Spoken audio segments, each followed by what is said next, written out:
It's amazing to see how many innovations are coming at us from so many of our amazing partners, sponsors, and exhibitors. We are on an inspiring journey of discovery together. And speaking of inspiring, our next keynote is an incredible example both as an athlete and as a family man. Will Hopoate began playing professional rugby when he was just 18 years old, debuting with the Manly Warringah Sea Eagles. After a year, he decided to pause his career in order to serve a mission for the Church of Jesus Christ of Latter-day Saints.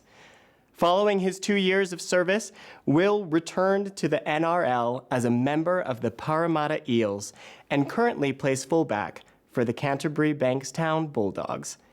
In total, his professional career has encompassed a length of about 10 years, and most recently, Will was named the Bulldogs Player of the Year in 2019. Please welcome Will Hopoate. Will, welcome. We are so excited to have you take part in this year's RootsTech Connect. Thank you. Glad to be a part of it. Yes, it's so good that through technology we're able to connect. You're in Australia. You just finished training, in fact. Is that correct? Yeah, just finished up, and so good to go. Yes, it's so great. I am so excited to have this conversation with you. So we're just going to dive right in. You have had such a prolific career in rugby, full of many unique experiences, and you came to the game carrying on a legacy of rugby from your family. What was it like growing up in a sports family? Dad played a professional rugby league, and so as a kid, I went to some of his games and a lot of his games, and rugby league was all that was, spoken about and played at home. I remember as a kid, when asked to say a prayer, I would bless my favourite footy players before I bless my family, and so it's always been a part of me. It's been good. Yeah, I love that. I have a younger brother. He plays professional basketball in the States. He plays in the NBA. And so it's amazing when you just have even one person that's playing sports, it becomes so central to your family culture. So I can imagine when all the Hopoates get together to play, it can get intense. You guys when you get together, do you play some pickup games? We played a bit as kids. I'm one of 11, and so there's 7 boys. We'd play in the living room on our knees or something, or at the backyard, obviously playing, throwing the rugby ball around. So it was good fun. Nice. Was rugby a sport you quickly found a passion for, or was it something that came with being a part of the family? I think a bit of both. I started playing when I was 5, I played every year. I didn't think it was until I got to about high school, 12, 13 years old, where I really wanted to make a deal out of it. It was sort of just a hobby that I played as a kid, something that I loved, and began to take more seriously once I got into high school. Yeah, nice. So you mentioned that your father had a professional career. It was colorful, it was controversial at times, but you have always spoken with great love and respect for your father. Could you just talk a little bit about, what was that experience like? Did you feel at a young age that your family was thrown into the spotlight, or did you feel any pressure when you entered the league and started playing that you were playing kind of within his shadows at all? I suppose somewhat. I think, growing up and having the last name of Hopoate and him being a professional athlete, he didn't retire too long before I started playing in junior representative teams, and so the last name was well known in the rugby league community, and so there was somewhat pressure, that I was John Hopoate's son, but he taught me not to buy into any of that, just to keep my head down, be humble, and train hard and play hard, and things will fall into place, and thankfully they did. Yeah, that's great. How were you able to play on your own terms and kind of define who you are within the league, apart from your father, perhaps? I just had to be myself. I wasn't trying to, mimic him or his career or anyone really. Just And that was something I was taught by my parents and leaders at church, just to be myself. And I think that has helped me. Yeah, for sure. What lessons do you feel like you've learned from your father? Well, I mean, he obviously had a colourful career, and well, here in Australia, he's portrayed somewhat as a bad boy, but he was actually my young men's president throughout most of my youth, and so I was at every mutual, youth, fireside, BYC, BYD. He encouraged me to go to all of those things, and so he really helped set up a spiritual foundation for me to sort of stand on my own 2 feet once I became an adult. Awesome. And I love, I think with everyone in life, we have our family, there are people, and we love them. We love them, but they're not perfect. We're not perfect. They're not perfect. We can learn from them. There's still so many wonderful things about each one of us, in spite of some of the imperfections that we might have. So I love that. And for those of you that maybe aren't familiar, within the Church of Jesus Christ of Latter-day Saints, a young men's president is an individual that's in charge of the young men in the ward ages 12 to 18. So you yourself now are a father. You're a father. You and your wife have created a beautiful family, 4 kids under the age of 4. Is that correct? Yep. 4 under 4. So fun. I can imagine then that there's high excitement in your career and on the field, and then you come home and there's still a lot of high excitement and high energy. How do you approach the game, fatherhood, and raising a family? Well, I try to separate Will Hopoate, the professional athlete, to Will Hopoate, the father at home. And so sometimes, we get flogged at training, or we come off a bad loss, or might have played a bad game, and naturally, my mood might be down and not feeling too well. But when I get home, they really don't care if I had a good game or a bad game. They don't care how hard training was. And so, and I suppose that's a good thing for me, because they're always happy, and that makes me happy. Obviously, at times it can be a bit hectic, but no, I love it, and I wouldn't change it for anything. I love that. What do you feel like you've learned from your family and that helps you today? I think gratitude's a big one. So many tragedies, and obviously in the current pandemic, there's been a lot of tragedies amongst communities, amongst families, and so I think I'm just grateful that I'm blessed to still have a job where I can come to training, do something that I love, be paid to do something that I love, and go home to a beautiful, healthy wife and beautiful and healthy children. So gratitude's a big one. Yeah, I think that's so true. And in this time, with so much commotion and chaos, it's good to get that reminder of the things that are most important, one being your family and the anchor that they can bring to you in your life. We talked a little bit about your father. I'd love to talk about the incredible women in your life, because I'm sure they've been a tremendous support to you. Tell us first about your mother. How has she influenced you as a player and a person? Mum's, she's growing up, she was the leader at home, so to speak. She was the one that, encouraged us kids to read our scriptures and say our prayers and attend church. She was the real spiritual leader at home in terms of wanting us to do these things, attend our youth activities. So she played a big influence on my life, especially in terms of keeping us grounded and level-headed. Anytime she would get a whiff of us being boastful, being proudful, she was quick to, snap us back in line, which, not only has helped me, but my siblings as well. What do you think is one of the biggest lessons that you've learned from your mom? Probably to be level-headed, not to think that you're better than anyone, not to act like you're better than anyone. Don't put others down to elevate yourself. Just be a down-to-earth, level-headed person. I think that's a big one. Yeah, that's a very important value to have in your life. Tell us about your wife. What support is she to you and you to her? She's been huge. I can't do this career without her help at home. She really does hold it all together at home. I don't know how sometimes, I get home and she might have to duck out to the shops to grab a few things, and, I'm with the kids for an hour and I'm losing it. And so she's at home all day, every day, doing the kids, keeping the home in order. And not only that, she loves and supports me and this career that I've been blessed with. So I love her, and she's been a big help to me.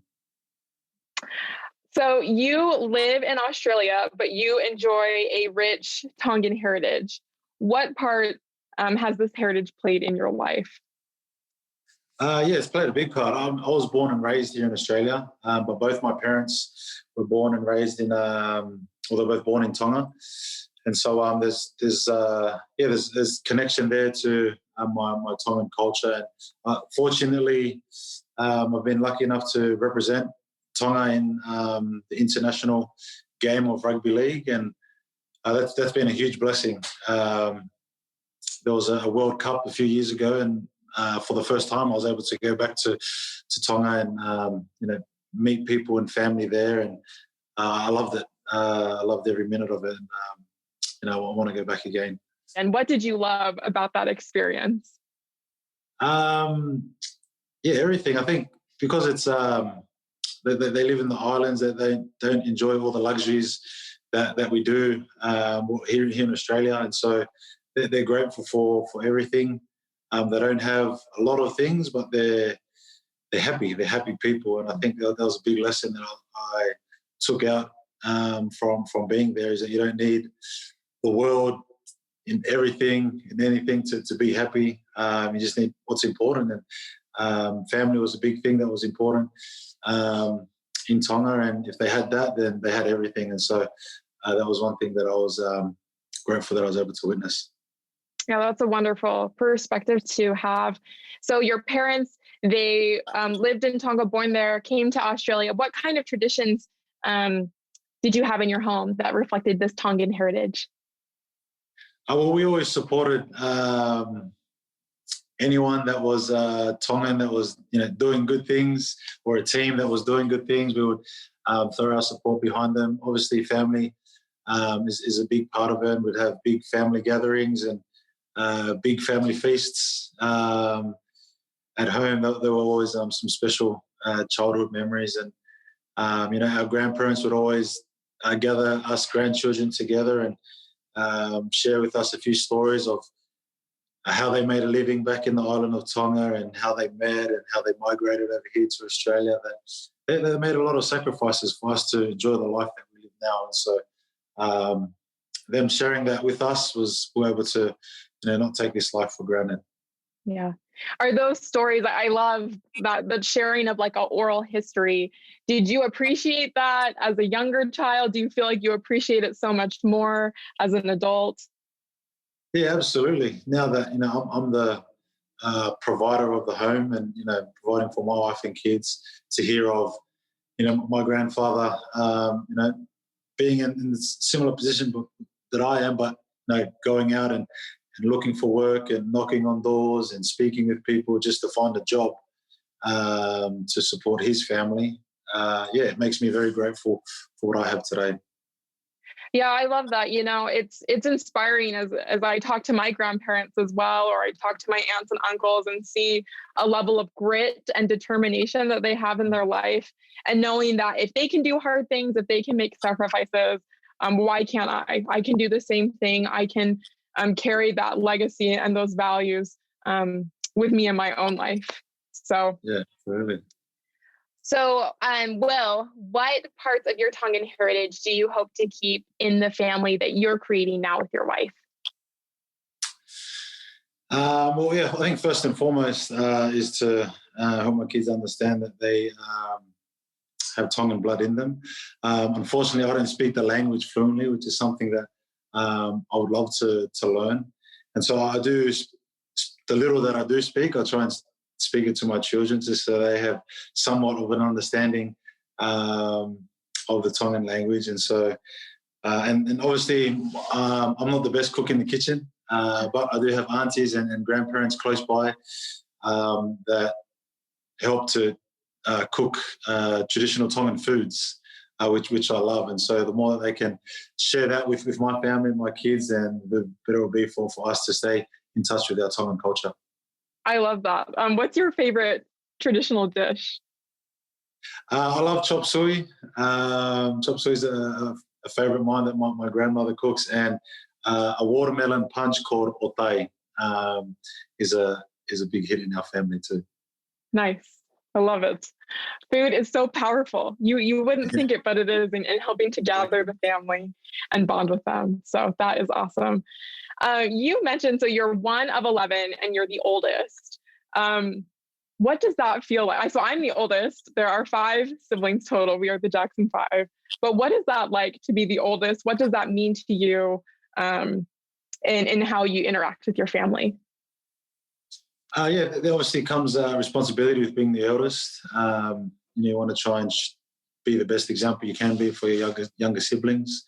So I've tried to do that, though I'm far from perfect. But it's been interesting. It's been a learning experience for myself, and I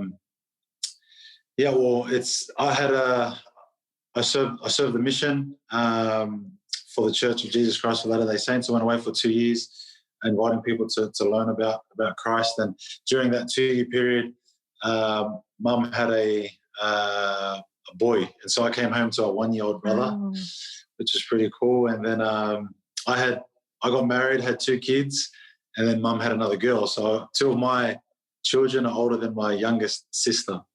And so the dynamics are a bit different in our family, which is, it's fun and it's exciting. So my kids are playing with my little sister, and she's their auntie, and they're all in nappies, which is pretty funny. But it's good. That's incredible. I love that. There's so many people then in your family. How do you navigate all of the different personalities and find ways to continue to get along? Yeah, well, it's because I'm the oldest, everyone's sort of still growing up, and the majority of the clan is sort of in their youth years heading into adulthood. And so personalities are starting to come through more dominantly, and it's good. There's variety in how we all are. And I think one thing that keeps us united is the gospel, because that's the common ground that we all have.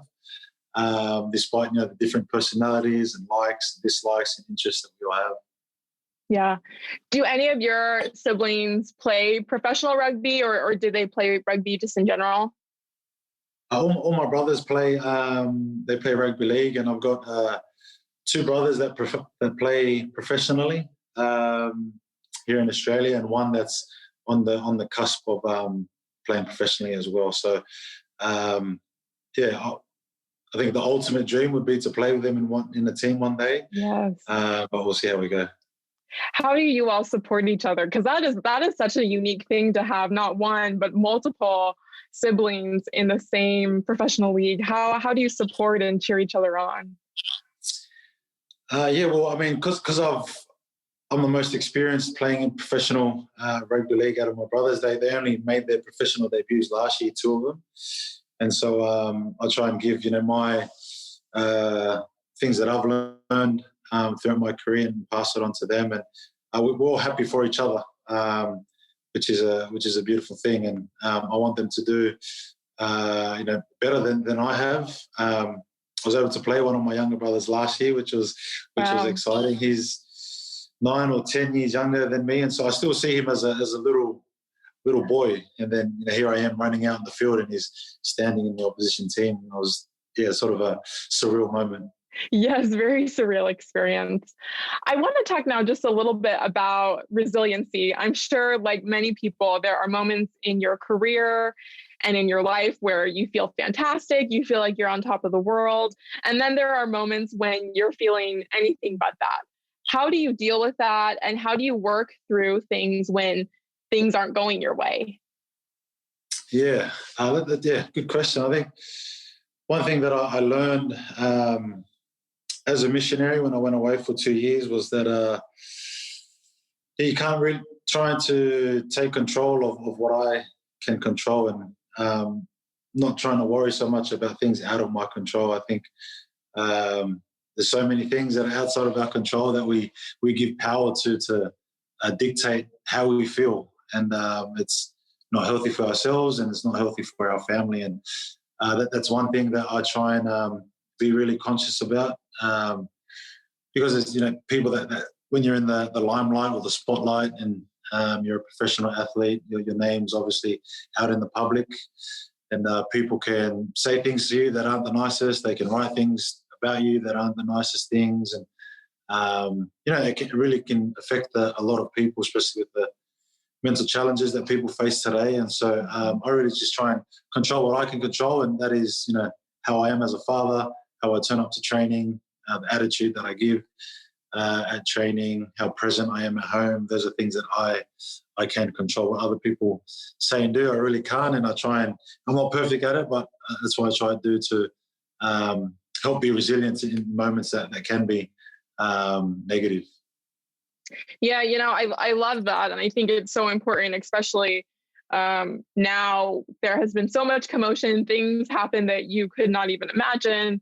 And so focusing on the things that you can control is important. So I love that. Did you, within your professional career, has there ever been a tough loss? And if so, how have you come back from those? Yeah, there's been, in terms of loss result, losing the game, lost.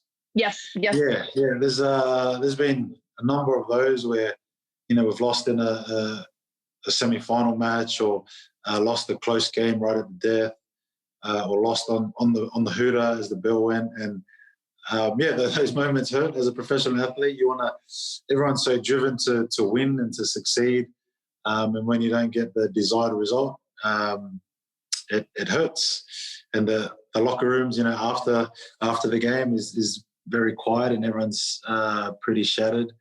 But I think now that I have a wife and children, that really puts things into perspective for me. I can be very grumpy and upset in the change room because of not getting the desired result, but I can drive home and see 4 happy, beautiful children and beautiful wife, and that lifts my spirits a lot, and that's something that I'm grateful for.